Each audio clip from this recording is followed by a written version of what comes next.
Ladies and gentlemen,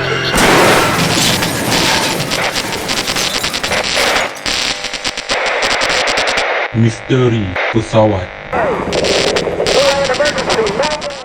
Pada 17 Ogos 2023, sebuah pesawat ringan terhempas di Lebuh Raya Kuteri berdekatan dengan kawasan perumahan Seksyen U16 di Bandar Ermina Shah Alam. Kejadian tersebut turut tular di media sosial, termasuklah gambar dan video asap hitam di kawasan kejadian. Kejadian yang berlaku jam 2.40 petang itu membabitkan pesawat yang membawa 8 penumpang termasuk 2 juruterbang yang dilaporkan gagal dikawal sebelum terhempas di Ermina. Pesawat ringan dipercayai jenis Premium 1B Craft dengan nombor pendaftaran N28JV dengan kapasiti 8 orang penumpang dikatakan dalam perjalanan dari Langkawi menuju ke Subang. Menurut Ketua Polis Selangor, Datuk Husin Omar Han menjelaskan pesawat berkenaan berlepas dari Langkawi diberi kebenaran oleh Menara Kawalan ke lapangan terbang Sultan Abdul Aziz Shah Subang untuk mendarat pada jam 2.40 petang. Namun, pesawat berkenaan dilaporkan terhempas 2 minit sebelum dijadualkan untuk mendarat. Justru, pesawat berkenaan dilaporkan merempuh sebuah kereta dan sebuah motosikal yang mempunyai seorang individu dalam setiap kenderaan. Pada 17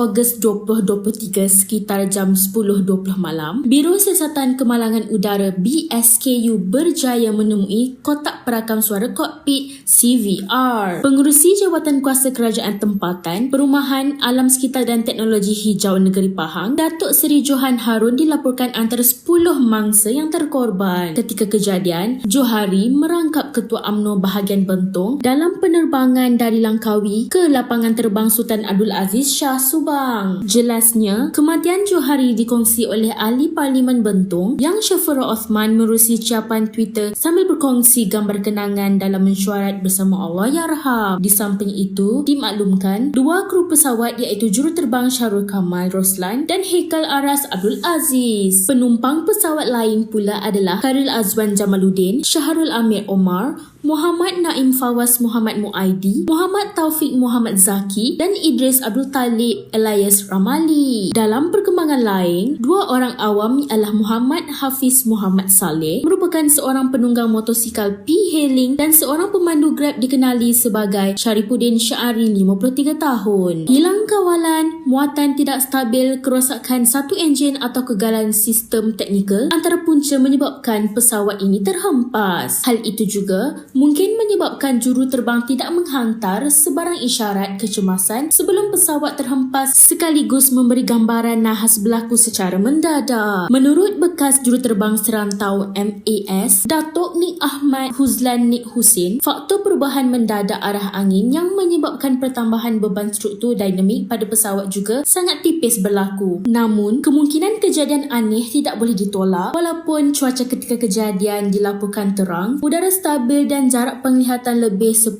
km. Isu pesawat kehabisan minyak juga tidak timbul dan ini boleh disahkan dari log di Langkawi. Hal ini kerana letupan dan kebakaran selepas pesawat terhempas bermaksud ia masih mempunyai bahan bakar yang mencukupi untuk mendarat. Difahamkan, pesawat terhempas selepas 2 minit mendapat kebenaran mendarat dan secara logiknya, kebenaran itu diberi dalam 7 hingga 10 km dari landasan. Ini bermakna pesawat dalam ketinggian antara 1,500 hingga 3,000 kaki ketika kejadian hilang kawalan atau dalam 3 hingga 5 minit sebelum mendarat. Justru itu, jika ianya hilang kawalan ketika berada pada aras 20,000 kaki, juruterbang masih mempunyai masa membetulkan keadaan dan berhubung dengan pusat kawalan trafik udara. Namun, dalam kejadian itu, ketinggian pesawat pada altitud rendah dan laungan kecemasan Mayday juga tiada. Rakaman video menunjukkan haluan juna maut yang tidak terkawal menyebabkan impak ke bumi dan terbakar. Impak vertikal atau menegak juga jelas berikutan pesawat berkecai dalam kawasan sekitar 0.4